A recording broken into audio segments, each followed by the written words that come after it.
Well, I hope you enjoyed episode 1 because now we're on episode 2. And this is going to be looking at the drive itself. So bottoms up and let's look at episode 2.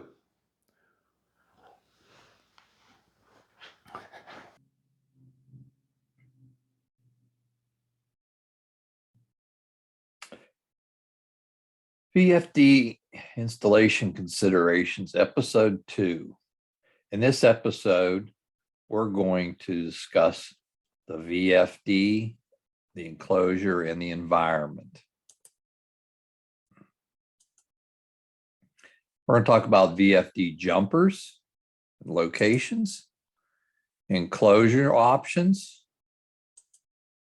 mounting and cooling, RoHS and corrosive gases protection. And this all can be obtained from the literature library.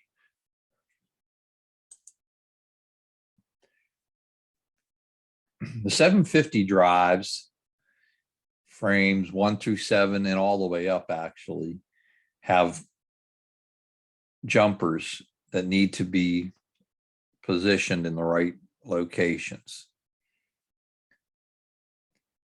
In position 11 on the cat number, if it has an A, one's connected and one's disconnected. If it has a J, they're both connected or grounded. Now, if you have a solidly grounded system, it is recommended that they both be connected. So if you have a J, you're in good shape. If you have an A, you're going to have to connect one of them. And again, these are field capable to locate the jumpers in or out. So you're not stuck if you order the drive, it doesn't have that. And in fact, if you have a resistive ground, a delta, or an ungrounded system, both jumpers have to be out, and that's not even an option in the cat number. So again, doesn't matter if they're both in, one out, you can move those jumpers in and out. If they're both disconnected, it is highly recommended you add external surge protection to the panel. And that also maintains your UL if you do that.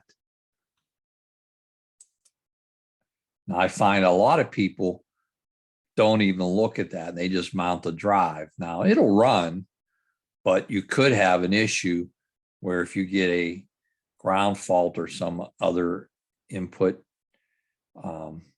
severity on the line, you could damage your front end of your drive. Also, something that people don't consider is the heat dissipation of a drive. I've seen a lot of drives in boxes, they just barely fit because they don't consider that these drives put out heat. It's like a 100-watt light bulb. You put it in a 20 by 30 box, over time, it gets pretty hot in there. So in the technical data sheets for the 750, the drive, there's a watt dissipation. And again, this is based on full current output of the drive, but you have an external and an internal and a total. If the drive is inside the whole enclosure, you got to use the total. But if you have one of the options where you can shove the heatsink out the back, now you have to worry about the internal, which may allow you to eliminate any fan and filters or extra cooling and keep the dust and dirt out of your enclosure as well. Another thing that we see a lot of times is clearances for the cooling of the drive heatsink. If you look at it, we can stack our drives side by side, but we need to leave top and bottom ventilation. A lot of times you'll see the panduit almost right up against the top and the bottom of the drive. So now you're cut down your ventilation maybe by 50%. So if the ambient is high enough, you could have premature failures. Then there's the environment itself. This one here, if this drive here is outdoors, it's a Hoffman NEMA 3R enclosure that has built-in cooling for the drive, fan and filter, and keeps the rain out, and it's white to reflect any external sun hitting the drive and enclosure and causing additional heat.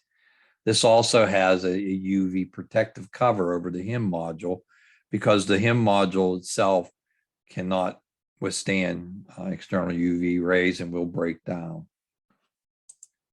Standard NEMA 1 wall mounted enclosure from Rockwell. You get a conduit box for your cabling to come in, and you have a shield roof that goes over the top to keep the contaminants from falling down inside. They also offer a NEMA 12 wall mount device that's got a heat sink out the back, again, to reduce the cooling demand.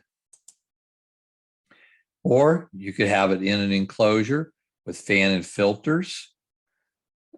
And I recommend you have a thermostat there so your fans don't have to run all the time if the temperature outside is cool enough, or if the drive is not running itself. It'll extend the life of your cooling fans. Here's one where there was reactors needed to be added to a NEMA 1 version, and to save space, they put them in an enclosure the length of the drive. Also, for migrations, here was an older drive. It was bigger. We replaced it with the newer Allen Bradley drive, but to maintain the integrity of the enclosure and also keep the heat down inside, we did the heat sink out the back by fabricating a plate that went over the existing hole. Also, a good recommendation is a galvanized backplane for better bonding and grounding. And why buy a painted enclosure where you got to scrape the paint off to get good grounding and bonding? And then you have a chance of that to be a corrosion point as well. When you use a galvanized plate, they cost the same from Hoffman, whether it's painted or galvanized. And you don't have to worry about that fuss of scraping the paint away and making good grounds that way. Now, something that's come along in the last few years, and this is all electronic manufacturers, is they have to meet RoHS compliance. And that's the restricting of the hazardous substances that are used in electronics. So by reducing the lead and the mercury and all those, if this thing ends up in a landfill, it's less harmful to the environment.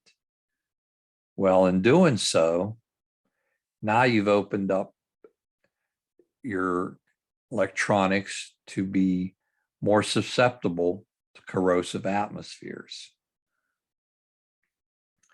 Like we had a chlorine plant that had a little bit of the contaminant in the air, the chlorine, and have drives in there that have been running for 20 years, not an issue.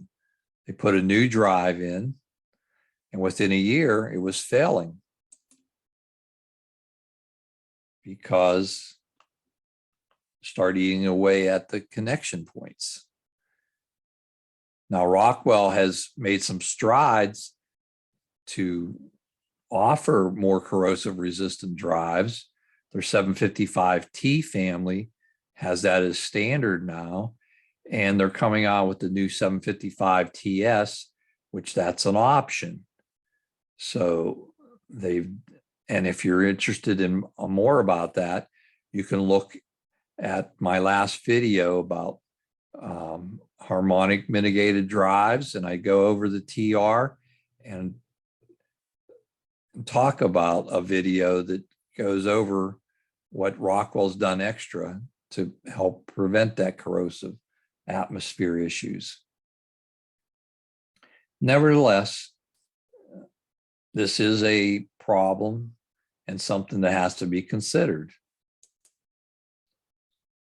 If you don't know what contaminants are in the air, there's third parties out there. One's Purafil, where you order these coupons, you put it in your enclosure, and after so many days, you'll send it back to them. They'll analyze it and tell you what is in the atmosphere that could be harmful to your electronics.